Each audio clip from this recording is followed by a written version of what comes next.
Hola, somos ASAP Insurance, seguridad al alcance de tus manos, seguridad en tu casa, en tu carro, para tu familia y tus negocios. ASAP Insurance, seguros de auto, casa, residencial, comercial, de vida. Su mejor opción de seguros, ASAP Insurance. Localizados en el 6920 Cook Road, Houston, Texas, 77072. Informes 832-230-2430. Ven, visítanos en ASAP Insurance, una agencia de seguros fundada para servirte a ti. Librería Cristiana El Resplandor, en donde usted encontrará material para su crecimiento espiritual, Biblias, CDs de todos tus cantantes favoritos, DVDs, VHS, cuadros, pergaminos, productos mesiánicos, chufar, talits, aceite de la unción, regalos, corbatas y muchísimos productos más. Librería Cristiana El Resplandor, 6727 Bisonet, esquina con Bishnot. Para más información, contáctese al 713-779-0570. 713-779-0570.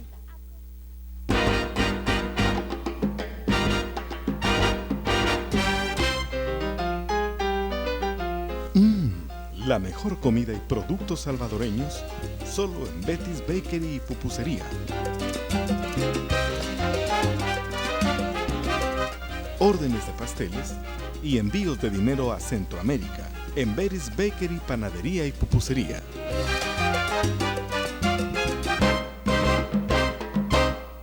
¿Cómo les va? Shalom Ubrahá, paz y bendiciones. Y estamos viendo un poquito estos días historia y profecía. Historia porque vemos el retorno de Babilonia, de Persia, de Daniel, de Esdras, de Nehemías. ¿Cómo fue tan lento pero tan interesante? Tenemos un pequeño gráfico allí atrás. La manera clásica de estudiar, hay una rayita que sale allí abajo. Mira, la manera clásica de estudiar la Biblia es Antiguo Testamento y el Nuevo Testamento. Es la manera que siempre lo hemos visto, pero en la Biblia, en el texto bíblico, nunca aparece esa expresión, Antiguo Testamento y Nuevo Testamento. Yo decía en programas pasados, cuando nuestra Biblia aparece, hay cosas que no son inspiradas por el Espíritu Santo en nuestras Biblias. Lo digo con respeto, pero realmente es así. La expresión Antiguo Testamento no es una expresión bíblica. Fue puesta después para hablar de Israel y para hablar de la Iglesia como dos mundos diferentes. En realidad, ustedes saben, por ejemplo, yo tengo la Biblia en inglés, NIV. Y NIV en ningún lugar quiere traducir al Nuevo Testamento o Antiguo Testamento por el Nuevo Pacto o Antiguo Pacto. Esta manera de pensar en Antiguo Testamento, Nuevo Testamento, es una manera que no es bíblica. Es una manera que no nos explica muchas cosas. Vamos a hablar de esto en detalles. Acá pueden ver un poquitito más. Yo no sé si la cámara llega a tomarlo abajo. Yo puse Antiguo Testamento y después ahí dice Nuevo Testamento. Y entre medio si se fijan allí, vamos a tener que arreglar un poquito este croquis, pero nos explica un poco toda la redención bíblica. Entre medio aparece un tiempo que se llama período intertestamentario.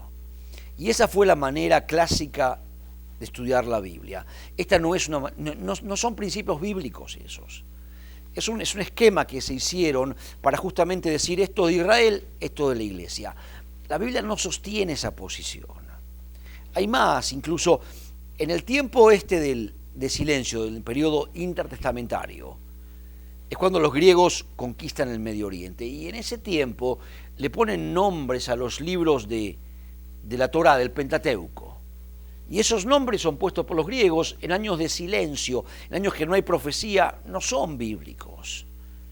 Hemos hablado de esto en algún momento. El libro de Números, yo nunca había visto el Números. Los griegos en el tiempo de silencio le ponen a los libros de Moisés, a los libros de Génesis, le ponen Génesis, le ponen Números, al libro de Números. Son cosas que son apócrifas, están en nuestra Biblia, están muy metidas allí. Saben que cuando Martín Lutero hizo la reforma en Europa, en Alemania, tremendo movimiento del Señor, la reforma, las iglesias evangélicas, el movimiento pentecostal, todo surge a través de Martín Lutero. Martín Lutero hace la reforma en Alemania, dice, la autoridad está en la Biblia. Y la Biblia tiene la autoridad, y lo que dice la Biblia, esa es la autoridad, es la palabra del Señor, dice Martín Lutero. Y entonces Martín Lutero enseguida después traduce la Biblia al alemán. Si la Biblia es la palabra del Señor, tenemos que estudiarla en alemán, para que los alemanes puedan leerla, que no sea más la misa en latín que nadie entiende nada. Y entonces Martín Lutero, la gran obra de Martín Lutero es la reforma y enseguida la traducción de la Biblia al alemán. Es considerada una obra de arte de literatura alemana, la Biblia de Martín Lutero. No la leemos porque acá leemos o Reina Valera en español o leemos NIV o King James en inglés, la versión es en inglés. Pero la versión en alemán es la Biblia original de Martín Lutero. Y cuando Martín Lutero, les quiero decir esto, cuando Martín Lutero se encuentra con los libros, empieza a traducir la Biblia. Y se encuentra con los libros del principio, con Génesis, los libros de la Torá, del Pentateuco, con Génesis, con Éxodo, con Levítico, con Números y con Deuteronomio. Martín Lutero se da cuenta que en los textos originales, esos son nombres griegos de este periodo de silencio, que no son nombres bíblicos. Y en alemán no aparecen los nombres Génesis, Éxodo. En alemán se llama primera de Moisés, segunda de Moisés, tercera de Moisés, cuarta de Moisés, y Deuteronomio es quinta de Moisés.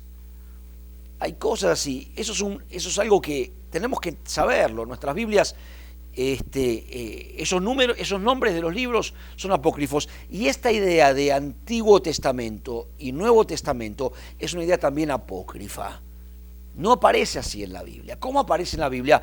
En la Biblia aparece como, dice, cuando empieza el Nuevo Testamento, aparece Mateo y dice 14 generaciones de Abraham, la dispensación de Abraham. Y 14, la dispensación de David, los años de David. Y 14 dice de Babilonia o Daniel hasta Jesús, la dispensación de Daniel, de Babilonia. Y así es como la Biblia entiende la redención. Y tenemos que entender, nosotros vamos a ponerle los nombres a estos tres periodos. Podemos llamarlo dispensación de Abraham, dispensación de David, dispensación de Daniel. O podemos llamarlo realmente con sus nombres, que esto es la formación, es el periodo de la formación del pueblo de Israel. Y todo lo que pasa aquí, todo lo que ocurre aquí, tiene que ver con la fe de Abraham, el llamado dado a Abraham. Son las 14 generaciones de Abraham. Para entenderlo un poco mejor, nada de lo que pasa aquí está separado. Todos los personajes que están acá son tremendos personajes, pero viven todos la fe de Abraham. El Señor le dijo a Abraham, te daré una tierra y una descendencia. Y por ejemplo aquí lo vemos en el medio de este grupo a Moisés, tremendo hombre de Dios. ¿Qué es Moisés? Moisés es un hombre que saca al pueblo de Israel de Egipto, de esclavitud a libertad, y lo lleva a la tierra que el Señor le prometió a Abraham. Es decir, todo lo que pasa, que todos los personajes aquí, todo lo que leemos aquí, lo que están en relación a la promesa dada a Abraham. Es la época de Abraham. Esta es la manera bíblica de verlo. No es Antiguo y Nuevo Testamento. Es formación del pueblo de Israel. Y con Abraham empezó una época nueva. Y todo lo que ocurre en esta época tiene que ver con la promesa dada a Abraham. Ahora, con David todo va a cambiar. Con David todo va a cambiar. De repente David es puesto como rey de Israel. David conquista Jerusalén. Y lo que va a ocurrir es que las próximas 14 generaciones, todo lo que ocurre ya no es la promesa de la tierra, ya no es la promesa de la descendencia, ahora todo, está eso involucrado, pero todo lo que ocurre ahora es la Jerusalén de David, el templo de David. Son las 14 generaciones de David. Y todo lo que vemos acá gira alrededor de primer periodo del primer templo, el templo de David y la Jerusalén de David. Dice, y Isaías es un hombre de Dios que vive en la Jerusalén de David, en el medio, así como Moisés está en el medio de este periodo, Isaías está en el medio de este grupo. Isaías lo que hace es, por la palabra de Isaías, y Jerusalén es defendida, y Jerusalén sigue existiendo, y el reino del norte desaparece, y lo que es Elías y Eliseo son el reino del norte porque se separaron de la Jerusalén de David. y entra el pecado. Este grupo de 14 generaciones tiene que ver, se llaman, en realidad es el grupo de período del primer templo. Ahora con Daniel somos llevados a Babilonia y con Daniel todo va a cambiar. Y este grupo que aparece, déjeme decir, este grupo que aparece ahora, este grupo de Daniel, estas 14 generaciones de Daniel que empiezan con Daniel, son diferentes. Estas 14 generaciones de Daniel, este periodo que tenemos acá, es distinto. Es el periodo que va de Daniel hasta Jesús. Y aquí en este periodo aparece el pueblo judío regresando a la tierra de Israel, con el edicto de Ciro, y después con Esdras. Y es un periodo diferente. Y aquí aparece, ¿cuál es la diferencia? Israel aquí no es autónomo. Israel vive bajo 4 gobiernos diferentes. Y viene Babilonia, y viene Persia, y Grecia, y después Roma. Y aquí cuando viene Jesús. Este periodo es diferente, pero hay varias cosas. Cuando pensamos de esta manera, toda la historia bíblica, no entre Antiguo y Nuevo Testamento, sino en 3 dispensaciones, 3 periodos de 14 generaciones, empezamos a entender la dinámica de un punto de vista diferente. Esto es historia bíblica, pero lo vemos diferente. Vemos, por ejemplo, que en esta época aquí de Moisés, en la época de Abraham, cuando el Señor nos permite regresar a la tierra, regresamos a la tierra con Moisés, con Josué, Israel es completamente independiente de las naciones. Es decir, Israel tiene el mandato de no mezclarse con las naciones, entra en la tierra, extermina a todo el extranjero. Y vivimos completamente separados de las naciones, tenemos completa autoridad y total separación, total santidad en esta época. En la época de David ya es diferente la dinámica. Israel sí está separado de las naciones, pero hay una Jerusalén a la cual vienen las naciones y se sienten atraídas a ella, y por la gloria del Señor en Jerusalén, las naciones son influenciadas. La reina de Saba va a venir a Jerusalén, a la Jerusalén de David, de Salomón. Y hay una influencia a las naciones. La época de Daniel es diferente. Si aquí hay completa separación de las naciones, aquí hay interacción con las naciones. Decíamos en todos estos programas, el pueblo de Israel va a volver a su tierra.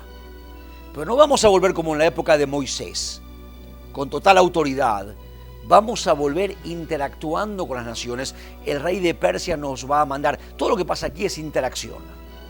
Incluso no hemos hablado mucho de Esther, pero ¿qué es Esther? Es una muchacha judía en Persia que interactúa y que llega a ser la reina de Persia por un concurso de belleza. Y entonces tenemos una interacción con las naciones. Bueno, quiero ver yo la historia de Israel y toda bíblica, no en Antiguo Testamento y Nuevo Testamento, sino en estos 3 grupos. Así es como se explica bíblicamente. Formación de Israel, periodo del primer templo, periodo del segundo templo. Y la dinámica es muy diferente. Y aquí, periodo del segundo templo, es el retorno de cautiverio. Periodo del segundo templo son los años del periodo intertestamentario, años de silencio. Y en este mismo periodo aparecen todas las cartas de Pablo. El Nuevo Testamento es literatura del periodo del Segundo Templo, es parte de esta época, de esta dispensación. Todo es periodo de este Segundo Templo, y en esta época es que va a aparecer el ministerio de Jesús. Es la época de mayor gloria en toda la época de Israel, y es diferente. El único libro que se va a ir un poco de esto es el libro de Apocalipsis, pero el libro de Apocalipsis es un libro atemporal, porque son profecías, son visiones que tiene en la isla de Patmos Juan sobre el tiempo final. Estamos hablando estos días y vamos a volver a nuestro tema. Esto es una manera de entender la Biblia un poco diferente. No Antiguo Testamento y Nuevo Testamento, sino en 3 periodos de 14 generaciones. Y la dinámica es diferente.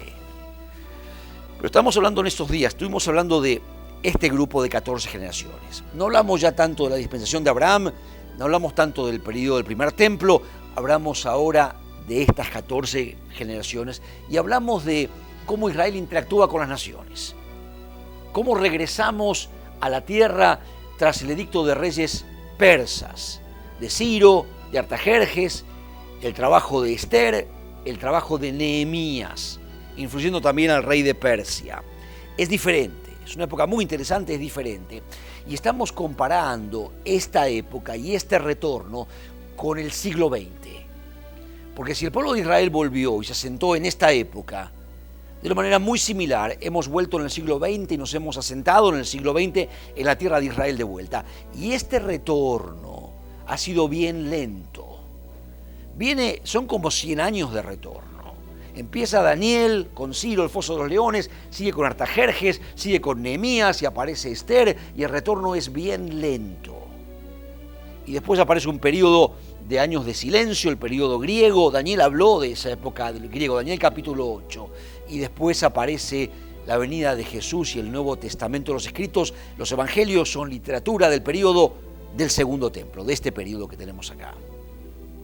En el siglo XX, el retorno, hablando ahora de profecía, de lo que está pasando hoy en día, es muy similar a esto. Si todo este periodo comienza y apunta este periodo a la venida de Jesús, lo que está pasando hoy en día es muy, muy similar. Vamos a seguir un poquito adelante, hablamos en programas pasados de la Primera Guerra Mundial. ¿Qué es la Primera Guerra Mundial? Así como Daniel, el foso de los leones, empieza este retorno. El retorno actual, en el siglo XX, el pueblo de Israel empieza con la Primera Guerra Mundial. Y estábamos hablando del programa pasado y terminamos allí en el canal de Suez. Vamos a ver un poquito el mapa del Sinaí, de Egipto ahora, y vamos a seguir un poco adelante con esto que estábamos hablando. La tierra de Palestina, siendo territorio turco, vamos a tener que seguir adelante, territorio turco. Egipto está aquí, el canal de Suez, la guerra en Europa.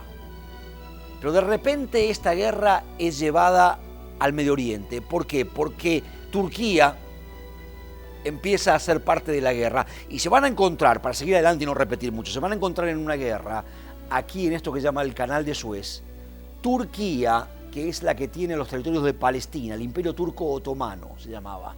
Turquía 1914. Turquía, que ocupa todo esto, va a empezar a atacar ahora a Inglaterra, que está en Egipto. Inglaterra controlando el canal de Suez y el Mar Rojo. Y decíamos que los tanques ingleses, gracias al descubrimiento de un científico judío inglés en Inglaterra, allí arriba, los tanques ingleses ahora pueden avanzar por el desierto mucho más rápido que los tanques turcos. Un científico judío en Inglaterra pudo llegar a formar lo que llaman las ruedas de caucho o de goma, las ruedas que tenemos hoy en día en nuestros carros. Nunca habían habido este caucho, la goma. Los tanques eran todos con ruedas de hierro y eran muy lentos. Y esta es una parte de desierto.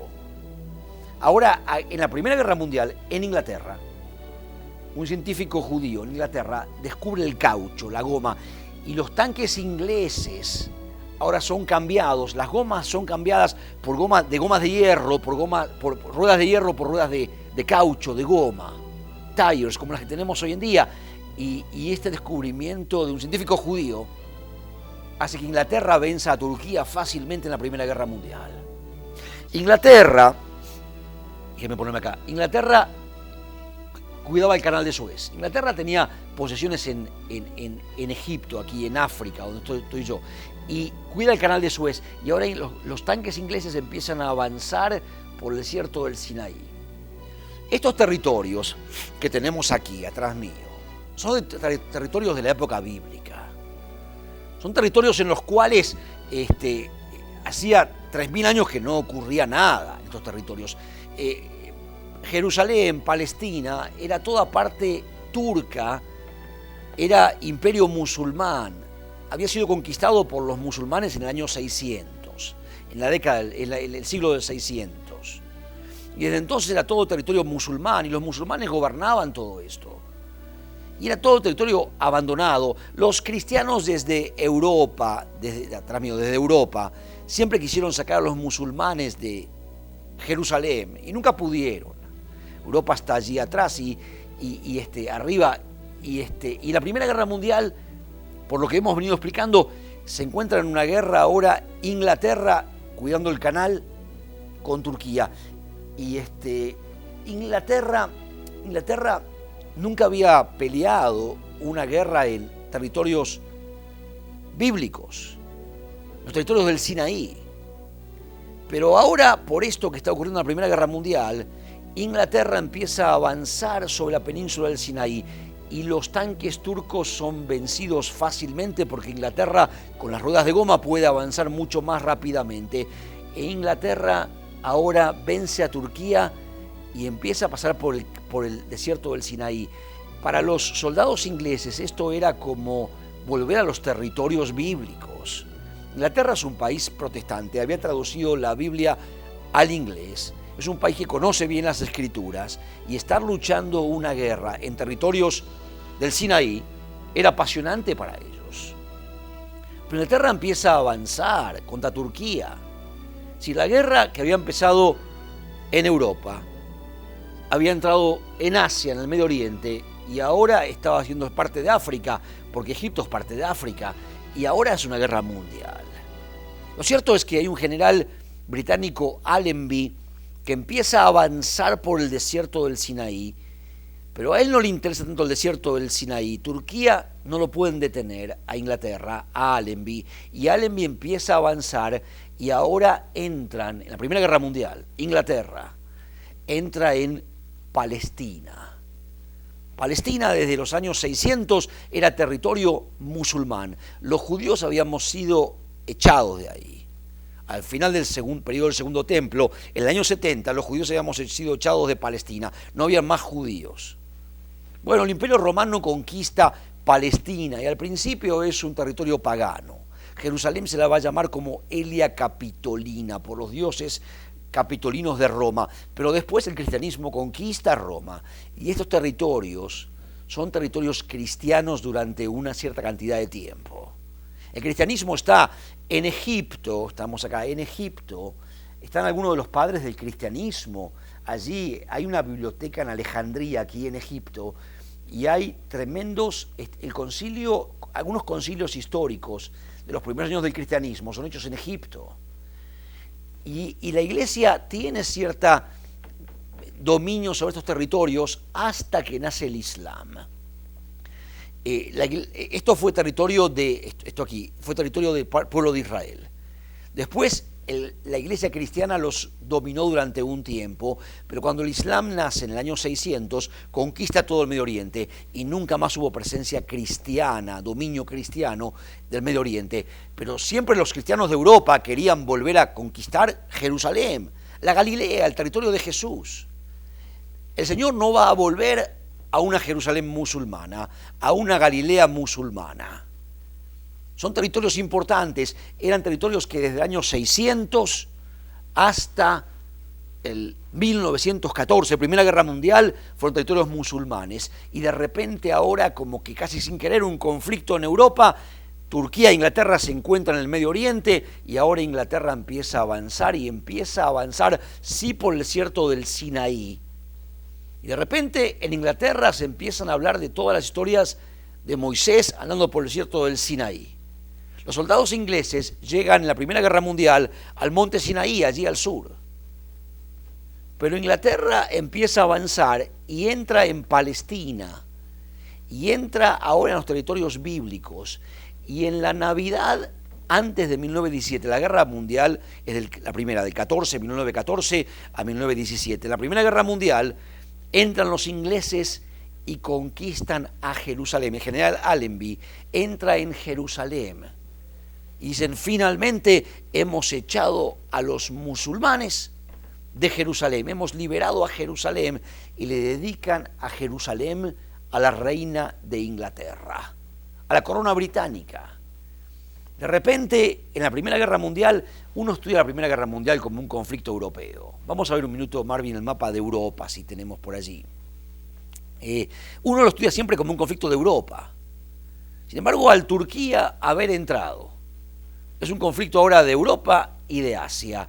Y acá está el canal de Suez. Y al entrar Inglaterra en el canal de Suez, ahora es un conflicto de África y Asia.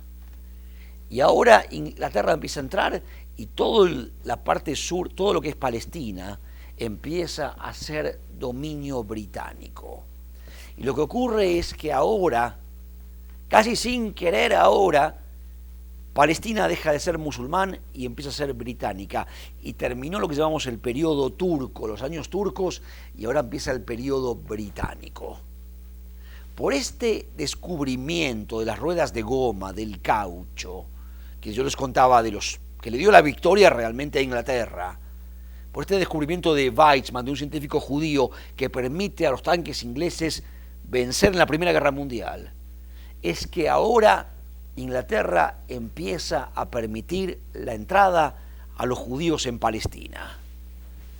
Ahora, es decir, es como uno dice la Primera Guerra Mundial, Europa, no es un conflicto de Europa, tiene que ver con el Medio Oriente, y ahora bajo gobierno turco, bajo mandato turco, musulmán, había muy pocos judíos que podían estar allí en la tierra de Palestina. Pero ahora, por este descubrimiento de un científico judío, ahora Inglaterra, ahora viene el periodo británico. Los años musulmanes con el mandato turco habían terminado y ahora viene el periodo o el mandato británico de Palestina. Y ahora Inglaterra le promete a los judíos, por este descubrimiento del caucho, viene lo que se llama la Declaración Balfour. Y ahora Inglaterra dice a los judíos, ustedes van a tener una tierra allí en el Medio Oriente de donde vienen. Y ahora empieza gran número de judíos, empezamos a ver que ahora podemos regresar. Fíjate lo que fue la Declaración Balfour. Por la rueda de goma, por el caucho, por todo esto que estamos hablando, ahora los judíos podemos volver. Decíamos que el edicto de Ciro con Daniel nos permitió a los judíos volver. Todo empezó por Daniel en el foso de los leones. En aquel entonces, vamos a ver el gráfico de vuelta, tenemos que terminar ya este programa, me quedan 30 segundos, pero así como en la época de Daniel volvimos gracias al edicto de Ciro, fuimos interdependientes, ahora en la época dependíamos del edicto de Ciro y volvemos con el beneplácito de Persia, ahora Inglaterra conquista Jerusalén, conquista el Medio Oriente, y ahora Inglaterra le promete al pueblo judío que va a tener un territorio de nuevo en sus territorios bíblicos. Y ahora empieza el retorno del pueblo de Israel a la tierra de Palestina. Se me acabó el tiempo, vamos a seguir en el programa que viene, espero que lo medites, que veas la historia y la profecía y el Señor hablando sobre todo esto. Dios te bendiga, Shalom Ubraja, paz y bendición. Metros no más de la autopista 59, salida con la Chimney Rock, se encuentran las oficinas de FITU, Federación de Inmigrantes y Trabajadores Unidos, un lugar donde hallará la ayuda legal que estaba buscando. ¿Tiene algún problema de inmigración, problema laboral, un problema criminal? En FITU le atenderán en su propio idioma y le harán sentirse como en su propia casa. Hermanos, si tienen un problema legal, ya sea un problema de migración o tienen un problema laboral o un problema criminal, por favor llámenos, comuníquense con nosotros. Que Dios me los bendiga a todos ustedes y que la paz del Señor los guarde siempre. Hasta siempre, hermanos. Adiós. Te saluda el pastor Nicolás Gómez de la Iglesia Palabra en Acción en la ciudad de Houston, un ministerio internacional dedicado para la familia y para cada uno de ustedes que nos están sintonizando a través de este precioso canal de bendición. Te invitamos para que todos los miércoles nos sintonices a las 9 en punto de la noche, y si deseas más información puedes marcar al número telefónico que aparece en pantalla y así juntos gozarnos y bendecir el nombre de nuestro Dios. Dios te bendiga en este precioso día.